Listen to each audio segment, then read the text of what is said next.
सभी वस्तुओं को स्थिर शरीर और बंद आंखों से देखते रहेंगे। कोई कुर्सी रखी है, टेबल रखी है, कपड़े रखे हैं, कोई भी सामान, किसी भी तरह का सामान जो आप देख पा रहे हैं, पूरी तरह से आपको देखने का प्रयास करना है। आस-पास रखी हुई सभी वस्तुओं को देखेंगे। अपने कमरे को देखेंगे, जिस कमरे में आप बैठे हुए हैं, पूरे कमरे को देखेंगे। चारों दीवालों को देखेंगे, जमीन को देखेंगे, कमरे की छत को देखेंगे। पूरी तरह से सभी दीवालों को देखेंगे। सामने वाली दीवार, पीछे वाली दीवार, दाएं तरफ की दीवार, बाएं तरफ की दीवार। इस कमरे में आप किस जगह पर बैठे हुए हैं, उस जगह को देखेंगे। किस जगह पर आप बैठे हुए हैं, उस जगह को देखेंगे। आप जिस चटाई पर, कुर्सी पर या पलंग पर बैठे हुए हैं, उस स्थान को देखेंगे। उस स्थान को देखेंगे। अपने चटाई का, कुर्सी का रंग देखेंगे। बंद आंखों से केवल देखना है। इस यात्रा को बंद आंखों से ही करना है। एकदम सुखद, सुंदर और शांत, एकदम सहज अनुभव।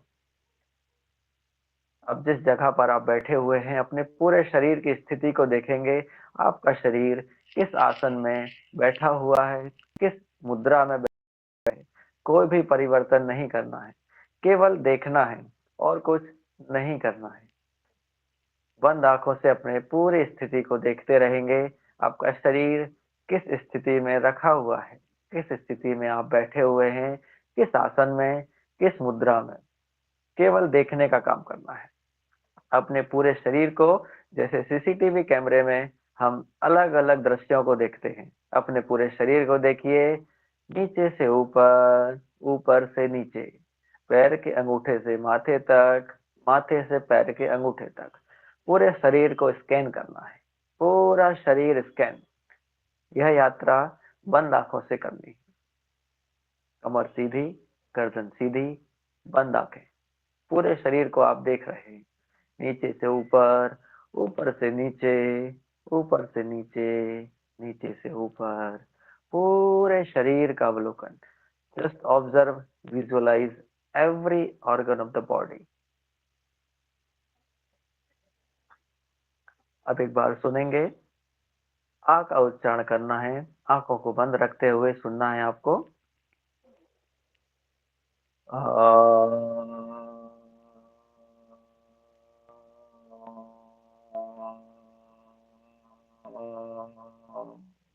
इस तरह से श्वास भरते हुए 3 बार इस तरह से आपको उच्चारण करना है। श्वास धीमे धीमे श्वास भरते हुए श्वास अंदर 3 बार उच्चारण करेंगे।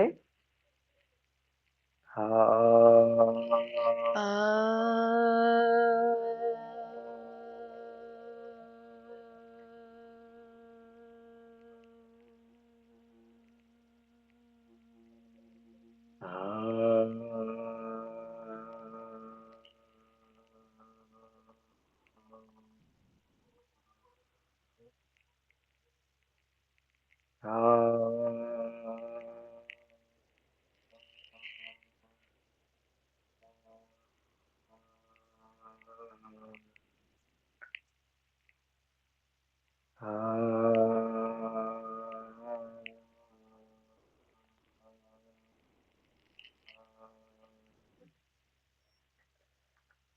शांत, बंद आंखों से इस अनुभव को देखेंगे।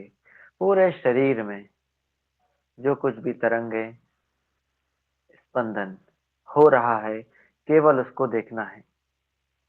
जो कुछ भी वाइब्रेशंस, सेंसेशंस हो रहे हैं, उनको देखेंगे। Observe the changes in your whole body wherever you feel any kind of comfort। पूरे शरीर में जहां कहीं भी जो कुछ भी आपको अनुभव हो रहा है, इसको देखते रहेंगे।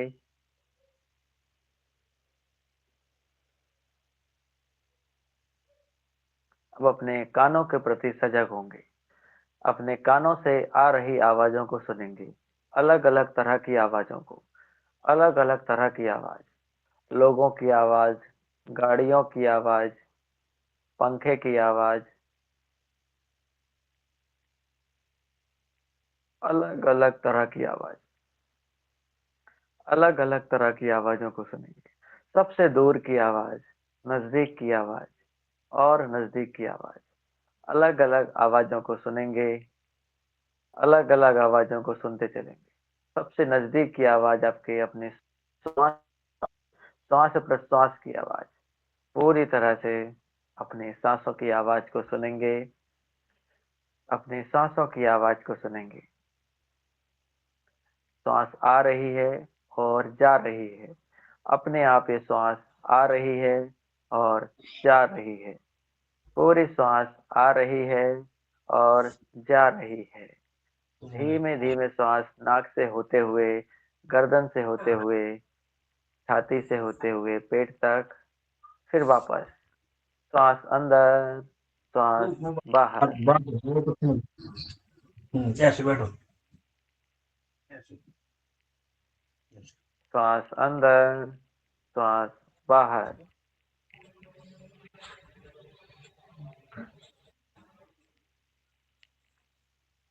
अब एक बार फिर से हम लोग ऊ का उच्चारण करेंगे। एक बार पहले सुन लेंगे। तू करियो। ऊ।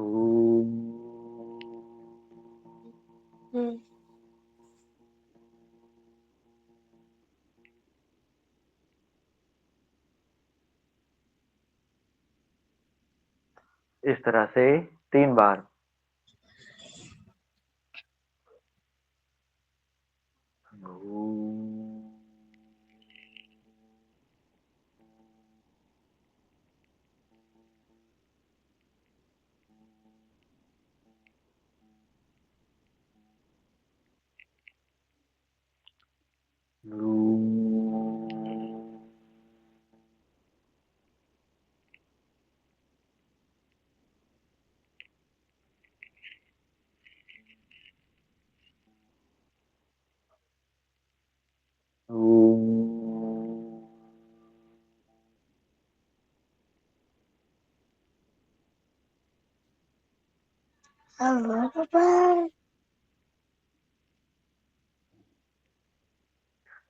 शांत।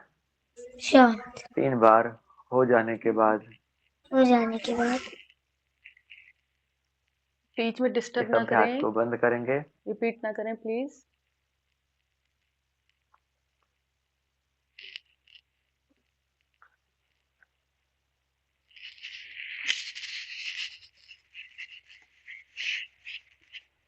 अपने स्थिर शरीर के साथ अपने मन में आ रहे विचारों को देखेंगे। आपके मन में जो विचार आ रहे हैं, उन विचारों के प्रति सजगता, alert about your thoughts in your mind. एक एक विचार को देखते चलेंगे। अलग अलग तरह का विचार, जो कुछ भी विचार आपके मन में आ रहा है, हर एक तरह का विचार आपको अपने मन में देखना है। जो भी विचार आ रहा है वह आपको प्रभावित नहीं करेगा। कोई भी विचार आ रहा है वो आपके मन को प्रभावित नहीं करेगा। अच्छा विचार हो या बुरा विचार हो, जो भी विचार आ रहे हैं वो आपको प्रभावित नहीं करेंगे। बंद आंखों के सामने, काले पर्दे के सामने अपने विचारों की आवाज को सुनेंगे। आपके भीतर जो बैठा है वो आपसे क्या बोल रहा है, आपके विचारों के माध्यम से आप क्या सुन पा रहे हैं। एक एक तरंगों को, पूरे शरीर में हो रही हलचलों को देखना है। अपने विचारों को शांत होता हुआ, स्थिर होता हुआ अनुभव करेंगे।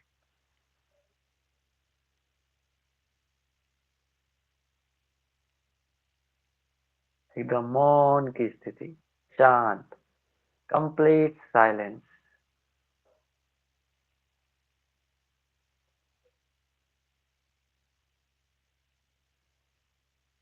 अब हम मकार यानी माँ का उच्चारण करेंगे 3 बार, मुंह बंद रखते हुए, होठ चिपकाते हुए।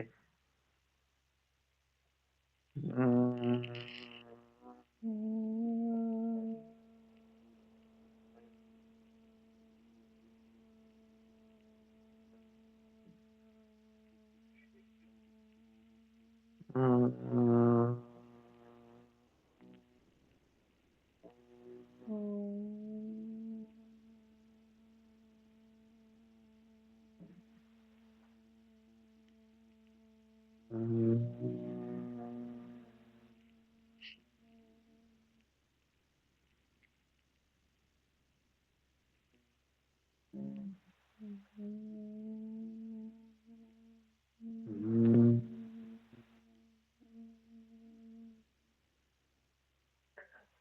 बार हो जाने के बाद शांत मौन। अब सहज भाव से, शांत भाव से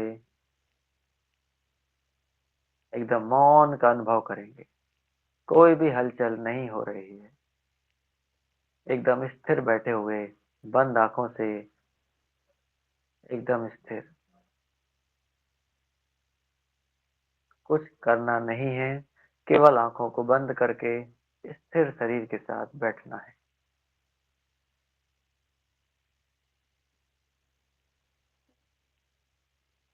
आप वापस पुनः एक बार अपने शरीर के प्रति सजग होंगे। आपका शरीर जमीन के किन बिंदुओं को स्पर्श कर रहा है, आपका शरीर जमीन के किन बिंदुओं को छू रहा है, उन सभी बिंदुओं को बंद आंखों से देखेंगे। एक एक बिंदु आपका शरीर का जो जमीन से स्पर्श कर रहा है, आपका आसन, आपकी मुद्रा, आप किस स्थिति में, किस जगह पर बैठे हुए हैं, पूरी तरह से देखेंगे। Just observe the four walls of your room, aware about your own surrounding. अपने वातावरण के प्रति सजग होइए, आसपास की सामानों के प्रति, वस्तुओं के प्रति सजग। अब धीमे धीमे अपनी दोनों हथेलियों को आपस में रगड़ेंगे, धीरे धीरे दोनों हथेलियों को आपस में घर्षण करेंगे। अभी आंखों को नहीं खोलना है। Rub the feet up. Do not open your eyes. Very slowly put your warm palms on your closed. गरम हथेलियों को अपनी बंद आंखों के ऊपर रखिए। अभी आंखों को नहीं खोलना है, हथेलियों को आंखों के ऊपर रखे रहेंगे। अंधेरे में ही अपनी आंखों को खोलिए, धीमे धीमे। अंधेरे में ही अपनी आंखों को धीरे धीरे खोलिए। धीमे धीमे हाथों को दूर करते हुए, हाथों की लकीरों को देखते हुए, धीमे धीमे हाथों को दूर करते हुए, हाथों की लकीरों को देखते हुए, धीरे धीरे हाथ नीचे, धीमे धीमे हाथ नीचे। Welcome to physical world. हरिओम, हरिओम। हरिओम तत्सत। बहुत बहुत धन्यवाद प्रशांत जी इस अद्भुत ध्यान सत्र का। जैसा कि मंच संचालन की एक बाध्यता होती है कि जो मंच को संचालित कर रहा होता है उसे शांत नहीं रहना होता है, मगर इस सत्र के बाद बहुत ज़्यादा बोलने का मन नहीं करता। जैसा सर ने अभी अपने लेक्चर में भी बताया कि एक विचार रहित स्थिति आ जाती है, तो निर्विचार सा होने को मन करता है, शांत होने को मन करता है। और मैं आशा करती हूँ आप सभी को भी इस ध्यान सत्र से बहुत अच्छा अनुभव हुआ होगा और आप अपनी लाइफ में, अपने जीवन में ध्यान को प्रतिदिन उतारेंगे। इसी कड़ी में सत्र को आगे बढ़ाते हुए कृपया अपना माइक म्यूट कर लीजिए, जो भी बच्चे थोड़ा डिस्टर्ब कर रहे हैं। अगली कड़ी में इस सत्र को आगे बढ़ाते हुए मैं प्रज्ञा फाउंडेशन ट्रस्ट के अध्यक्ष माननीय डॉक्टर गिरीश कुमार श्रीवास्तव जी को आभार प्रकट करने के लिए आमंत्रित करती हूँ। गिरीश कुमार जी जो है प्रज्ञा फाउंडेशन ट्रस्ट के माध्यम से आपने बहुत सारे जन जागरूकता कार्य किए हैं, जिसमें आपने निःशुल्क प्रत्येक व्यक्ति को स्वास्थ्य, शिक्षा और का लाभ दिया है और निरंतर आप इस कार्य में अग्रसर हैं। सर का बहुत बहुत अभिनंदन। माननीय सर। धन्यवाद प्रियंका। और इस आभार और धन्यवाद ज्ञापन से पहले अगर किसी को कुछ बात करना हो, हमारे एक्सपर्ट हैं प्रोफेसर धनंजय सर जी और अनिल जी भी हैं, प्रशांत भी हैं, तो उनको थोड़ा 5-7 मिनट का समय दे सकते हैं कि उनसे कुछ अगर बात करना चाहें तो बात कर सकते हैं। अब किसी भी हमारे जो भी इस सेशन से जुड़े हैं लोग, किसी को भी कुछ जानने की इच्छा हो, कुछ समझना हो, तो हमारे एक्सपर्ट से समझ जान सकते हैं। कोई अगर ऐसा हो तो उनको 5-7 मिनट के लिए क्वेश्चन आंसर आप अपना पूछ सकते हैं, जिसको भी पूछना हो। हाँ, क्वेश्चन आंसर या फिर कुछ अपने विचार व्यक्त करने हो जी जी, तो ध्यान के विषय में इसलिए कुछ। कर सकते हैं। बिल्कुल बिल्कुल, जी और ऐसा कोई हो तो वो कर लेते हैं हम लोग। उसके बाद जी अभी कुछ लोगों ने हैंड रेस किया था, अगर आपका कोई प्रश्न है तो पूछ सकते हैं, जो कोई जिज्ञासा हो तो जान सकते हैं। अपने आप को अनम्यूट करके सर से आप प्रश्न पूछ सकते हैं, और अगर आपको बोलने में कुछ असमर्थता है तो आप मैसेज को टेक्स्ट में लिख भी सकते हैं।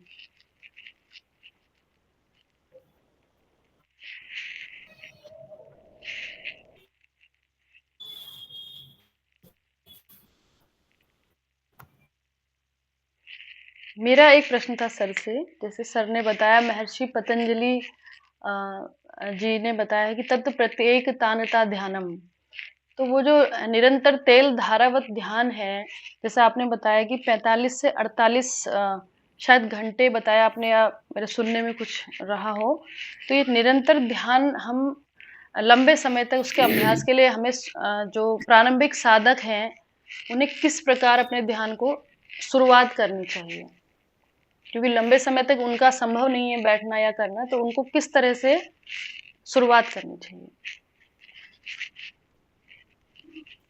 महर्षि पतंजलि ने ध्यान तक पहुंचने के लिए पहले 6 स्टेप पहले दिए उन्होंने। और चित्त वृत्ति निरोधा योगा का मतलब है, योग का मतलब है समाधि। समाधि मतलब चित्त की वृत्तियों का समाप्त हो जाना और एकाकार हो जाना, लेकिन उस अवस्था के ठीक पहले ध्यान है। और ये ध्यान करने के लिए शुरुआत उनने यम से की है। यम, नियम, आसन, प्राणायाम, प्रत्याहार, धारणा और फिर है ध्यान। Sir sorry to disturb sir, sir हाँ? वीडियो ऑन कर लेंगे तो सर थोड़ा सहज होगा सर। अच्छा ठीक है जी। तो यम का मतलब क्या है कि शुभ भावों को धारण करना, शुभ संकल्पों को धारण करना, सत्य, अहिंसा, आस्ते, ब्रह्मचर्य और अपरिग्रह। जब हम इनको धारण करते हैं मन में, जब इनको अपने जीवन में धारण करते हैं तो अपने आप मन की शुद्धि होने लगती है। फिर नियम है शौच, संतोष, तप, स्वाध्याय, ईश्वर प्राणिधान। तो शौच का मतलब ही है शुद्धि। इसमें केवल शरीर की शुद्धि नहीं, अपितु मन की भी शुद्धि। मन की शुद्धि कैसे होती है? मन का स्नान कैसे करते हैं हम? शरीर का स्नान तो जल से करते हैं, मन का स्नान करते हैं शुभ विचारों से, अच्छे संकल्पों से। जब हम कोई शुभ संकल्प लेते हैं तो हमारे मन जो है वो पवित्र विचारों से भर जाता है। तो वेदों में कहा गया तन्मे मनः शिव संकल्प मस्तु, मतलब हे मेरे मन तुम शुभ संकल्पों वाले बनो, क्योंकि अशुभ संकल्पों से हम अशुभ विचारों में और अशुभ भावों में भ्रमण करने लगते हैं और हमारा पतन होने लगता है। जैसा कि भगवत गीता ने भी कहा कि ये आत्मा स्वयं ही अपना उद्धार करता है और स्वयं ही अपना शत्रु है। जब ये शुभ विचार करता है, शुभ संकल्प करता है, तो ये अपना स्वयं ही मित्र बन जाता है। और जब ये अशुभ विचार करता है, अपने मन को अशुद्ध करता है, तो ये इसका अशुभ मन ही इसका शत्रु बन जाता है। तो ऐसे पहले यम का पालन करना है, फिर नियम का पालन करना है, फिर आसनों का पालन करना है। आसनों का पालन इसलिए करना है ताकि हमारा नर्वस सिस्टम, हमारा मसल्स पावर जो है वो स्ट्रांग हो सके। और जब हम ध्यान करने बैठते हैं तो हमने उस समय कहा था कि भगवत गीता में कहा कि धार्यम अचलम स्थिरा, मतलब शरीर जो है वो अचल होना चाहिए, स्थिर होना चाहिए। यदि शरीर अचल और स्थिर नहीं होगा तो आपका मन भी अचल और स्थिर नहीं हो सकता है। तो आसनों को अगर हम ठीक से करेंगे तो हम काफी समय तक, यानी 45 से 48 मिनट तक, 50 मिनट तक या लंबे समय तक हम स्थिर होकर के शरीर को बिना हिलाए डुलाए, कोई भी अगर बाधा आती है तो उसको भी सहन करते हुए भी हमारा शरीर अस्थिर न हो। जैसा कि आपने महाभारत में सुना होगा कि कर्ण जो है वो विद्या अर्जन करने के लिए जब गए तो ब्राह्मण का वेश धारण करके गए और उनके जो गुरु हैं उनने उनके गोद में सिर रख दिया और वो आराम कर रहे थे। तो कर्ण ने के पैर के नीचे जो है जांग के पास में एक कीड़ा आ गया और उसने जांग को काटना चालू किया, लेकिन गुरु को तकलीफ ना हो इसलिए कर्ण ने उस पैर को हिलाया नहीं। और गुरु की जब निद्रा पूर्ण हुई तो उनने देखा कि कर्ण की जांग से खून बह रहा है। और जब उनने ऐसा देखा तो ये वो उनने समझा कि कोई भी ब्राह्मण इतना सहनशील नहीं हो सकता है। जिसका ब्राह्मण का मतलब है जो मन से ज्यादा सक्रिय होते हैं उनको ब्राह्मण समझ लीजिए, लेकिन जो क्षत्रिय है वही इतनी सहनशील हो सकता है यानी जिसने तपस्या की है, जिसने तप किया है, वही सहनशील हो पाएगा। तो फिर उनने फिर बात की, आगे की कहानी वो है। लेकिन इस ऐसी स्थिरता पाने के लिए हमको आसनों का अभ्यास करना है। और हमारा जो प्राणायाम है, ये प्राण जो है ये मन का संचालन करते हैं। यानी प्राण जो है इसको हम ऐसा समझें कि वायु जो है वो हमारे शरीर में, वायु तत्व जो है वो गति का कारक है, यानी गति पैदा करता है। चाहे वो शरीर में गति हो, चाहे मन में गति हो। जिनको अर्थराइटिस हो जाता है या अनेक तरह की बीमारियां जिसमें कि वो उनका शरीर हिलता डुलता नहीं, उनका वायु दोष कहा जाता है उसको, यानी वायु अवरुद्ध हो रही है। ऐसे ही मन को भी चलाने वाला हमारा वायु है। तो यदि वायु को हम स्थिर करने लगे, प्राण को हम कंट्रोल करने लगे, नियंत्रित करने लगे, तो फिर मन धीरे धीरे स्थिर और अचल होने लगता है। फिर इसके बाद है प्रत्याहार। प्रत्याहार में हम क्या करते हैं कि जो हमारा मन जो है विषयों में आसक्त होता है, बाहर के विषयों से लगा हुआ रहता है, तब तक ये स्थिर नहीं हो सकता है। इसीलिए पहले ध्यान की साधना जो है वो मुनियों के लिए, ऋषियों के लिए बताई गई थी, साधारण गृहस्थों के लिए नहीं, क्योंकि इनका मन तो हमेशा निम्न वस्तुओं में लगा रहता है। तो ये ध्यान कैसे कर पाएंगे, ध्यान की उच्चतम अवस्था को कैसे प्राप्त कर पाएंगे। तो प्रत्याहार मतलब होता है कि हम अपने जिन जिन विषयों में हमारा मन जाता है, उन विषयों से हमारे मन को वापस खींच करके अपनी आत्मा पर या अपने लक्ष्य पर, अपने ध्येय पर उसको केंद्रित करना। फिर है धारणा। धारणा में हम शुभ धारणा और अशुभ धारणा, अभी जो हमने कहा था, शुभ धारणा जब हम करते हैं तब उस पर लगातार जब हम एकाग्रता का अभ्यास करते हैं, शुरू में थोड़ी देर की एकाग्रता होती है, फिर ये क्रम से जब हम अभ्यास करते जाते हैं तो ये एकाग्रता गहरी होती जाती है, लंबी होती जाती है, और यही एकाग्रता बाद में ध्यान में कन्वर्ट हो जाती है। और यही ध्यान जब उच्चतम शिखर को प्राप्त करता है तो ध्याता और ध्येय दोनों जो है, ध्याता और ध्यान दोनों खत्म हो जाता है, और ध्याता जो है वो ध्यान के जैसा ही, ध्येय के जैसा ही अपने आप को अनुभव करता है। तो ये अवस्था समाधि की है। ऐसा हम हमेशा अनुभव करते हैं, लेकिन हमें इसका बोध नहीं होता। जैसे हम जब पिक्चर देख रहे होते हैं ना, तो अगर हीरो को मार पड़ती है तो वो रो रहा है तो हम भी रोने लगते हैं। हम भूल जाते हैं कि हम पिक्चर देख रहे हैं, हम अलग हैं, वो पिक्चर अलग है, ये हम भूल जाते हैं। तो ऐसी अवस्था जब हम उसी में ही लीन हो जाते तो वो समाधि की या ध्यान की अवस्था है। तो इस तरीके से एक साधारण साधक को शुरुआत यम नियम से करते हुए और फिर क्रमशः आगे बढ़ना है। लेकिन ऐसा नहीं कि केवल वहीं से शुरू करते हैं। ध्यान में निरंतर जब आप बैठते रहेंगे तो वैसे भी आपकी बाकी चीजें अपने आप सधने लगती हैं, क्योंकि ध्यानम निर्विषयम मनः, ऐसा कहा गया कि ध्यान में क्या हो जाता है कि मन में पहले तो हम विचारों का चिंतन करते रहते हैं, एक धारणा का चिंतन करते हैं, लेकिन ये धारणा का चिंतन करते करते ध्यान में जो मन है वो उस धारणा को भी छोड़ देता है और निर्विषय हो जाता है, बिल्कुल खाली हो जाता है। जब ये खाली हो जाता है तो फिर इसके अंदर में जो ध्यानी होते हैं, इनको आप हमेशा देखेंगे कि ये करुणावान होते हैं, दूसरों की पीड़ा को अपनी पीड़ा समझ पाते हैं, और दुनिया के कल्याणकारी कार्य कर पाते हैं, शुभ विचारों में ये रमण कर पाते हैं। तो इस तरीके से ध्यान की प्रक्रिया आप छोटी छोटी चीजों से भी करें तो भी आप ध्यान की साधना कर सकते हैं। जापान में एक टी ध्यान होता है, माने चाय के ऊपर ध्यान करते हो। चाय जब वो बनाते हैं तो वो क्या करते हैं कि पहले जब अग्नि जलाते हैं तो अग्नि जलाने को, अग्नि को प्रणाम करते हैं, फिर अग्नि को अनुभव करते हैं, उसकी ऊष्मा को अनुभव करते हैं, फिर ये महसूस करते हैं कि मेरी आंखें सजग हैं, आंखें देख पा रही हैं, प्रभु तुम्हारा धन्यवाद कि आंख को देख पा रहे हैं।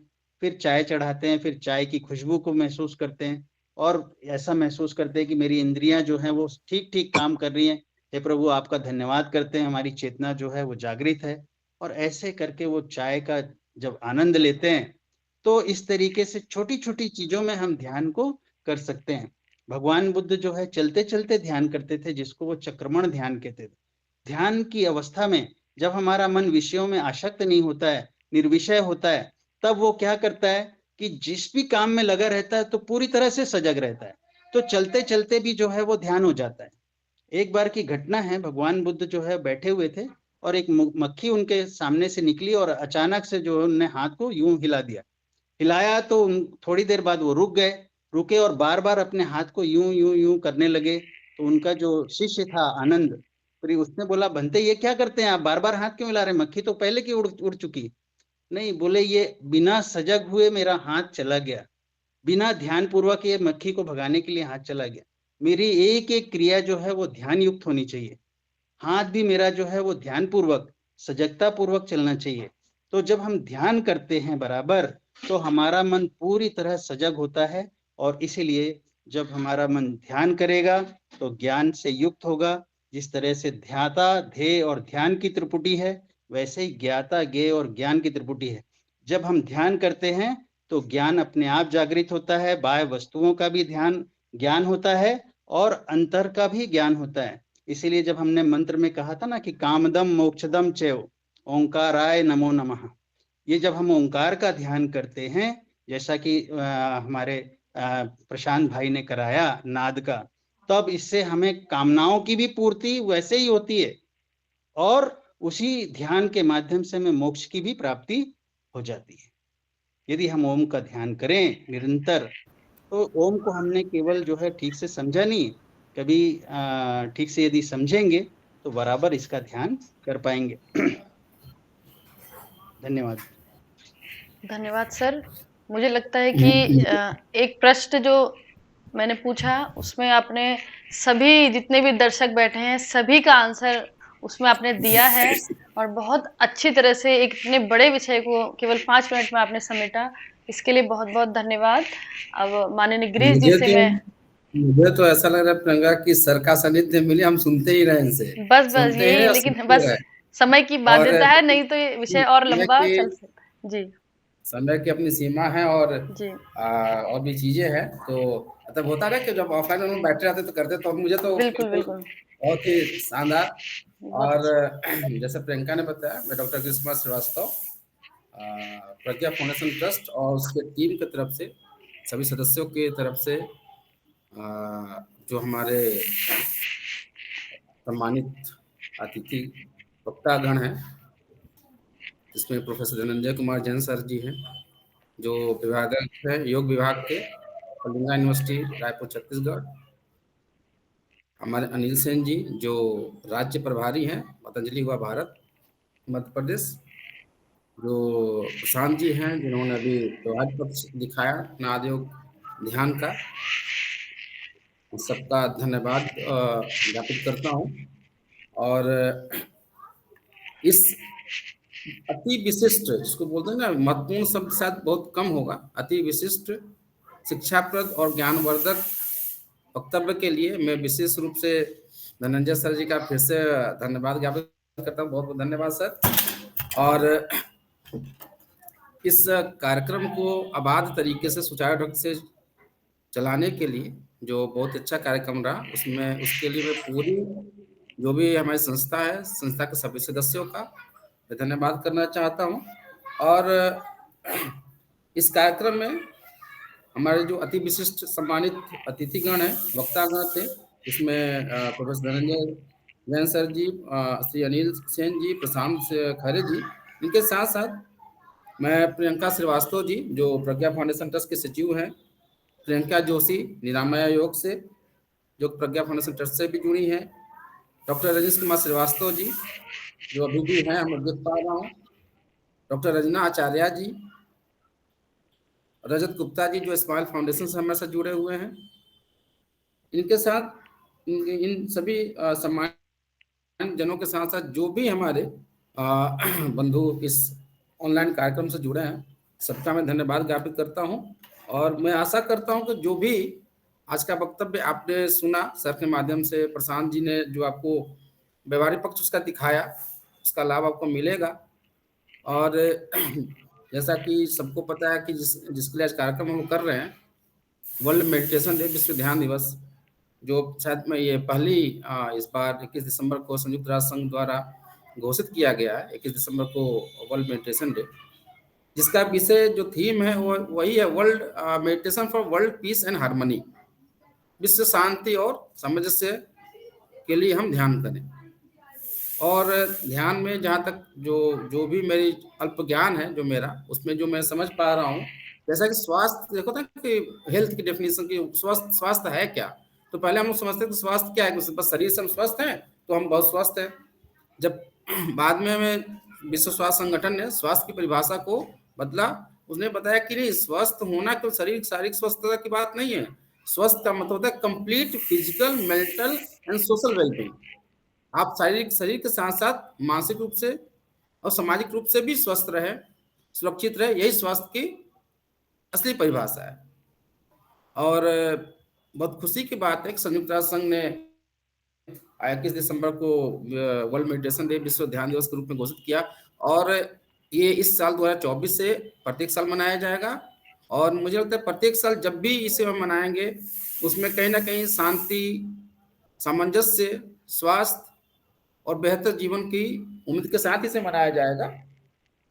तो इसी सब शब्दों के साथ, समय की अपनी सीमा है, तो मैं सबका प्रज्ञा फाउंडेशन ट्रस्ट निरामय आयोग की तरफ से, अपनी पूरी टीम, सभी सदस्यों की तरफ से सभी का पुनः बहुत बहुत धन्यवाद ज्ञापित करता हूँ। धन्यवाद। धन्यवाद सर। एक बार जी एक एक बार सब मिनट लोग एक कॉमन ग्रुप फोटो के लिए वो कर सभी लोग देंगे अपना वीडियो।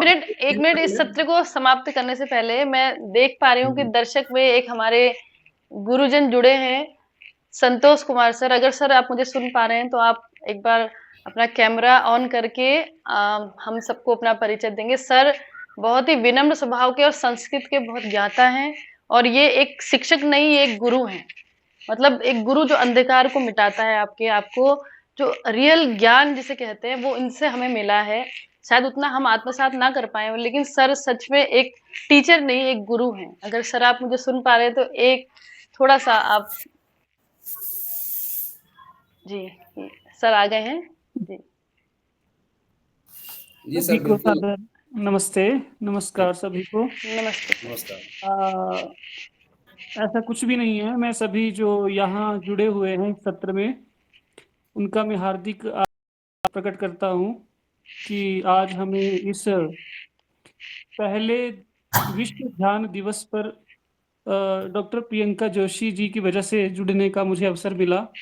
तो मैं अपने आप को धन्य मानता हूँ कि ऐसे प्रबुद्ध और विद्वान जनों के वचन सुनने का मुझे अवसर मिला। और जैसा डॉक्टर प्रियंका जी बोल रहे हैं वैसा कुछ नहीं। नहीं सर, वो आपकी बातों से सर पता चलता है। ये आपका बड़प्पन है, जी। ये आपका बड़प्पन है सर। मैं तो एक सामान्य सा संस्कृत शिक्षक हूँ, और ऐसे बहाने से पतंजलि योगपीठ में गया था, तो प्रियंका जैसे अच्छे, जो स्वयं अच्छे होते हैं तो उनको सभी दूसरे अच्छे ही दिखते हैं। मैं तो ये मानता हूँ हम में कोई ऐसी अच्छाई नहीं है। मैं सभी का, डॉक्टर प्रियंका जोशी जी का, और यहाँ मुख्य वक्ता के रूप में डॉक्टर धनंजय कुमार जैन जी का, और जितने भी आयोजक यहाँ पे इस या आयोजक हैं या फिर और भी वरिष्ठ प्रबुद्ध ज्ञान विद्वान लोग हैं, उन सभी को मैं सादर प्रणाम करता हुआ फिर से डॉक्टर प्रियंका जोशी जी का धन्यवाद करता हूँ। नमस्ते। धन्यवाद सर। ये हमारा सौभाग्य है कि आपने इस सत्र को ज्वाइन किया, और आपका स्वभाव तो सर आपके शब्दों से ही झलकता है, इसमें कुछ कहने की आवश्यकता ही नहीं है। और मेरे सबसे अभी तक के सबसे फेवरेट गुरु हैं आप। धन्यवाद सर इस सत्र को ज्वाइन करने के लिए। आगे प्रशांत जी आप देखिए, लास्ट में शांति मंत्र भी करना एक बार है। ग्रुप, हाँ जी ग्रुप सभी फोटो लोग करेंगे, उसके बाद कैमरा ऑन शांति कर मंत्र। ले, सभी लोग कृपया कैमरा ऑन कर ले अपना, ताकि ग्रुप फोटो हो सके। प्रशांत। हाँ एक मिनट, अभी सब लोग ऑन कर लेते हैं।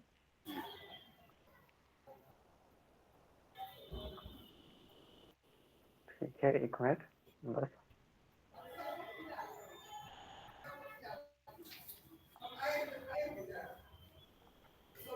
हाँ हो गया है।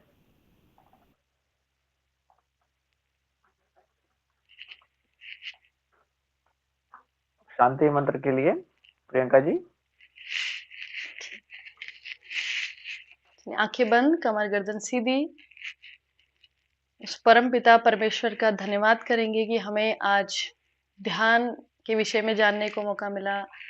इतने विद्वत गण हमारे बीच में रहे जिन्होंने हमें योग और ध्यान के विषय में बताया। हमारे गुरुजन सबका बहुत बहुत धन्यवाद। हमारे जुड़ने के लिए सभी योग प्रेमियों का बहुत बहुत धन्यवाद। आयोजकों का और सभी का, आप सबका मेरे हृदय की गहराइयों से मैं धन्यवाद करती हूँ। अब हम एक बार ओम और 3 बार शांति के साथ इस सत्र को समाप्त करेंगे। लंबा गहरा श्वास भरेंगे। ओम।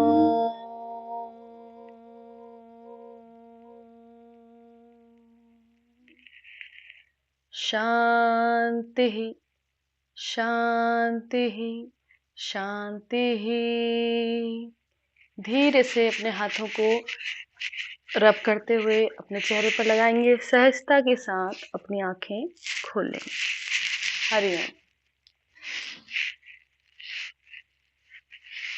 शुभ संध्या। धन्यवाद। सभी को नमस्कार, प्रणाम। नमस्कार, प्रणाम, धन्यवाद।